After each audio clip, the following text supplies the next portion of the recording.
राम राम बहनों और उनके भाइयों। मैं काल्पनिक जीवन से ज़्यादा वास्तविक जीवन में खुश हूँ, क्योंकि ओवर थिंकिंग के चलते मैंने अपनी कल्पनाओं में अपनी ज़िंदगी का सर्वनाश कर रखा है, जिसकी जिम्मेदार मैं खुद हूँ। लोग अपने वास्तविक जीवन से तंग आकर अपनी कल्पनाओं में अपना मन पसंदीदा जीवन जीते हैं, पर मेरी तो काल्पनिक जीवन में भी लंका लगी पड़ी है। तो इसलिए रोज खुश होने का नाटक करती रहती हूँ, क्योंकि हम जैसे गरीब ऐसी फैमिली से आते हैं जहाँ प्यार भी ताने मार के जताया जाता है। तो इसीलिए कोई अब सामने से तारीफ भी कर दे तो उससे भी कोई फर्क नहीं पड़ता।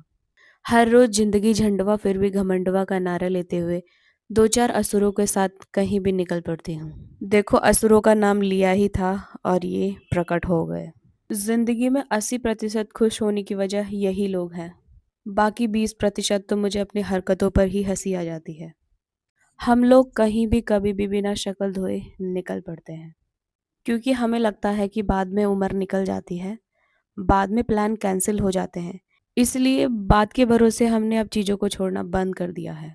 मुझे ये समझ में नहीं आता वो कौन लोग हैं जो ज़िंदगी में मौज कर रहे हैं।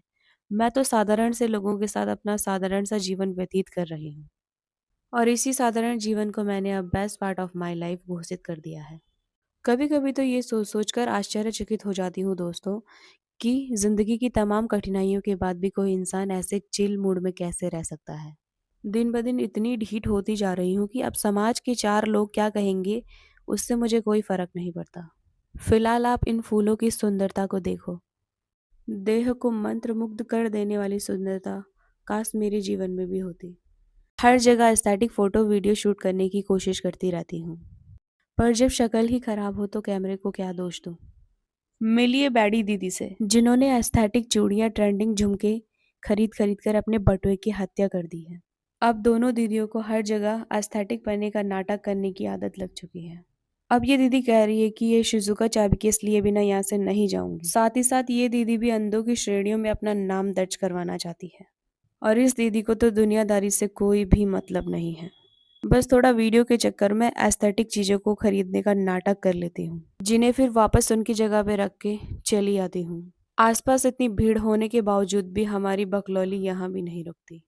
थोड़ा आगे चलते ही इन टोपियों पे नजर गई, तो सोचा कि हम भी थोड़ा एस्थेटिक होने का नाटक कर लेते हैं। फिर बाद में ख्याल आया, उम्र 55 में बचपन वाली चीजों को लेने का कोई औचित्य नहीं है। उसके बाद दीदी थोड़ा पुस्तक प्रेमी होने का नाटक कर रही थी। उसके बाद घर का कुछ आवश्यक सामान लेने के पश्चात दो चार एस्थेटिक फोटो खींचकर निकल पड़े घर की ओर। तो हमेशा की तरह अपनी वाणी को विराम देते हुए बाय, जय हिंद, जय